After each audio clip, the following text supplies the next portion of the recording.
ತಮ್ಮ ಮೊದಲ ಪುಸ್ತಕದಲ್ಲಿ ಪರಿಚಯಿಸಿದರು. ನಾನು ಅಂದ್ಕೊಂಡೆ ಅಭ್ಯಾಸ ಬಿಡಬಾರ್ದು ಅಂತ. ಇವತ್ತು ಒಂದು ಅವಕಾಶ ಕೊಟ್ಟಿದ್ದಾನೆ ವೇದಿಕೆಗೆ, ಇನ್ನೊಂದು ಪದ್ಯ ಬರೆಯೋಣ ಅಂತ. ಹಾಗಾಗಿ ಇವತ್ತು ರಣಧುರಂಧರನ ಕುರಿತಾಗಿ ಒಂದು ಪದ್ಯವನ್ನು ಹೇಳಿ ನನ್ನ ಮಾತನ್ನು ಮುಗಿಸುವಂತಹ ಸಮಯ ಬಂದಿದೆ ಅಂತ ತಿಳಿಸ್ತೇನೆ. ಈ ಒಂದು ಹೊತ್ತಿನಲ್ಲಿ ನನಗೆ ಹೊಳೆದಂತಹ 4 ಸಾಲುಗಳು. ಉಣಿಸುತ್ತ ನಲ್ಮೆಯೊಳ್ ಸದ್ವಿಚಾರಗಳ ನೆನಿತೋ, ಉಣಿಸುತ್ತ ನಲ್ಮೆಯೊಳ್ ಸದ್ವಿಚಾರಗಳ ನೆನಿತೋ, ತಣಿಸುವುದು ಜೀವವನು ಭಟ್ಟರ ಕಥನ. ಉಣಿಸುತ್ತ ನಲ್ಮೆಯೊಳ್ ಸದ್ವಿಚಾರಗಳ ನೆನಿತೋ, ತಣಿಸುವುದು ಜೀವವನು ಭಟ್ಟರ ಕಥನ.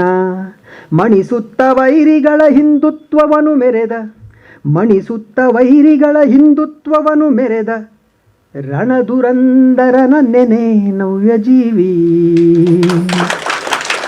ಖಂಡಿತವಾಗಿಯೂ ಕೂಡ ತಾವೆಲ್ಲರೂ ಈ ಒಂದು ಕೃತಿಯನ್ನು ಕೊಂಡುಕೊಳ್ಳಿ.